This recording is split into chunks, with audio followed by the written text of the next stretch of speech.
Welcome to Poora local. Madhu reeds park apartments పై CM Revanth Reddy పలు కీలక వ్యాఖ్యలు చేశారు. గాంధీ సరోవర్ ప్రాజెక్టులో భాగంగా భూములు కోల్పోతున్నామని ఆందోళన వ్యక్తం చేస్తున్న మధు రీడ్స్ పార్క్ అపార్ట్మెంట్స్ భవిష్యత్తులో ఎందుకు పనికిరాదని, దాన్ని ఎవరు కొనబోరని ముఖ్యమంత్రి వ్యాఖ్యానించారు. శాసన మండలిలో హైదరాబాద్ నగర అభివృద్ధిపై జరిగిన చర్చ సందర్భంగా ఆయన ఈ వ్యాఖ్యలు చేశారు. అసలు గాంధీ సరోవర్ ప్రాజెక్టు కోసం తాము ఆ అపార్ట్మెంట్ కావాలని అడగలేదని స్పష్టం చేశారు. వాళ్లకు సమస్య ఉందని చెబుతున్నా కొందరు వినిపించుకోవడం లేదని ఆయన అన్నారు. గాంధీ సరోవర్ నిర్మాణానికి కేంద్ర ప్రభుత్వం 98 ఎకరాల డిఫెన్స్ భూమిని ఇస్తోంది. టూరిజం శాఖ వద్ద మరో 100 ఎకరాల భూమి ఉంది. మధు రీడ్స్ పార్క్ అపార్ట్మెంట్స్ తీసుకోకపోయినా ప్రభుత్వానికి ఈ ప్రాజెక్టుతో ఎలాంటి ఇబ్బంది లేదని సీఎం క్లారిటీ ఇచ్చారు. అయితే 2005-06 సంవత్సరంలో ఆ అపార్ట్మెంట్ కు అనుమతులు పొందినప్పుడు దాన్ని ఒక చిన్న నాలా కింద చూపించి కేవలం 9 మీటర్ల బఫర్ జోన్ తో పర్మిషన్ తెచ్చుకున్నారని సీఎం గుర్తు చేశారు. కానీ 2012-16లో నిబంధనల ప్రకారం బఫర్ జోన్ పరిమితి 50 మీటర్లకు చేరడంతో అది ఇప్పుడు మూసీ నది పరివాహక ప్రాంతంగా మారిపోయిందన్నారు. 50 మీటర్ల నిబంధన ప్రకారం మార్క్ చేస్తే నేడు సగం అపార్ట్మెంట్స్ బఫర్ జోన్ లోనే ఉంది. రేపు భవిష్యత్తులో ఆ ప్లాట్లను అమ్ముకోవడానికి లేదా కొనుక్కోవడానికి ఎవరు ముందుకు రారు. ఒకవేళ వాళ్లకు ఇష్టమైతే ఆ భూమిని ప్రభుత్వ అభివృద్ధి పనుల కోసం అప్పగిస్తే నిబంధనల ప్రకారం నష్టపరిహారం ఇచ్చి ప్రత్యామ్నాయం చూపించడానికి మాకు ఎలాంటి అభ్యంతరం లేదని సీఎం రేవంత్ రెడ్డి స్పష్టం చేశారు. కూలగొట్టేస్తాం, మేమేదో కట్టేస్తామని ఇట్లాంటి ప్రచారాలు మానండి. నిన్నగాక మన ఒక అపార్ట్మెంట్కి సంబంధించిన బాధితులు ఆపండి అంటారు. మేము అడగనే లేదు, మీకు ఈ ప్రాబ్లం ఉందని చెప్తున్నాం. మీకు సమస్య ఉంది, సమస్యను ఎట్లా కావాలనో చేయండి అని అంటే మీరు దాన్ని ప్రచారం కోసం వాడుకోకండి. ఈరోజు ఆడ గాంధీ సరోవర్ కట్టడానికి 98 ఎకరాలు డిఫెన్స్ ల్యాండ్ కేంద్ర ప్రభుత్వం ఇస్తుంది అధ్యక్ష. టూరిజం దగ్గర రాష్ట్ర ప్రభుత్వం దగ్గర ఇంకొక 100 ఎకరాల ల్యాండ్ దాదాపు ఉంది. ఆ అపార్ట్మెంట్స్ ల్యాండ్ తీసుకోకపోయినా ప్రభుత్వానికి ఆ ప్రాజెక్టుకి ఎలాంటి ఇబ్బంది లేదు.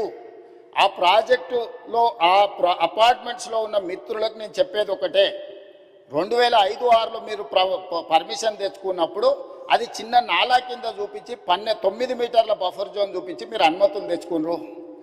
2012లో 2016లో బఫర్ జోన్ 50 మీటర్లకు, అది మూసీ నది పరివాహక ప్రాంతం కాబట్టి 50 మీటర్ల బఫర్ జోన్ డిఫైన్ అయిపోయింది. 50 మీటర్ల ప్రకారం మార్క్ చేస్తే సగం అపార్ట్మెంట్స్ ఈరోజు బఫర్ జోన్లో ఉన్నాయి. రేపు భవిష్యత్తులో అది కొనుక్కోవడానికి అమ్ముకోవడానికి పనికిరాదు. రేపు భవిష్యత్తులో ఏమీ చేసుకోలేరు, మీకు నష్టం జరుగుతుందని మాత్రమే చెప్తున్నాము.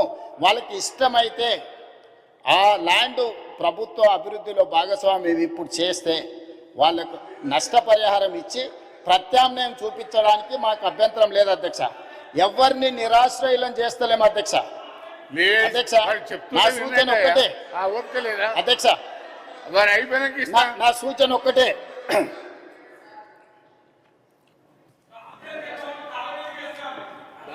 అదే చైర్మన్ సార్, మూసీ పరివాహక ప్రాంతంలో ఉన్న ఎవరైతే నివసిస్తున్నారో తమరి ద్వారా రాష్ట్ర ప్రభుత్వం ఇస్తున్న మాట, ఎవరిని నిరాశ్రయులను చెయ్యము, పునరావాసం కల్పిస్తాము.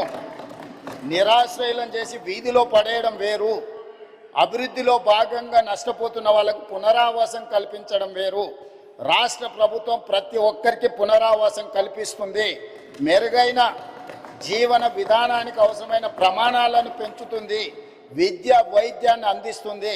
మహిళా సంఘాలకు వ్యాపారం చేసుకోవడానికి అవసరమైన ఆర్థిక సహాయాన్ని అందిస్తుంది. ఎవరిని కూడా నిరాశ్రయులను చెయ్యము. తమరి ద్వారా ఆ నిర్వాసితులని వీళ్ళు ఏదైతే వాళ్ళని ఉసిగొల్పుతున్నారో వాళ్ళకి నేను మాటిస్తున్నా అధ్యక్ష, ఏ ఒక్కరికి కూడా నష్టం చెయ్యము. మీకు మెరుగైన వసతులను ఏర్పాటు చేసి మిమ్మల్ని తరలిస్తాము.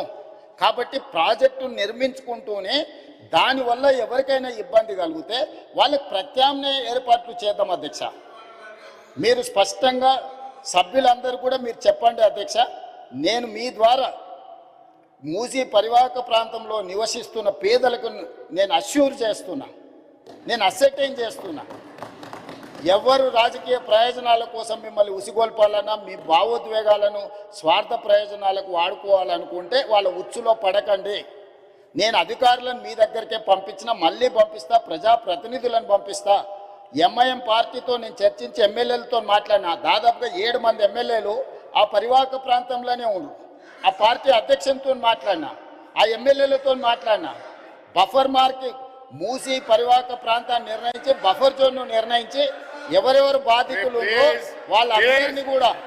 వాళ్ళందరినీ కూడా ఏ రకంగా వాళ్ళకి సహాయం అందించాలో ఆ సహాయాన్ని అందించే బాధ్యత ఈరోజు ప్రభుత్వం తీసుకుంటుంది. కాబట్టి దయచేసి అపోహలు సృష్టించకండి, అనవసరమైన రాద్ధాంతం చెయ్యకండి. హైదరాబాదు నగరాన్ని అభివృద్ధి చేసుకుందాం.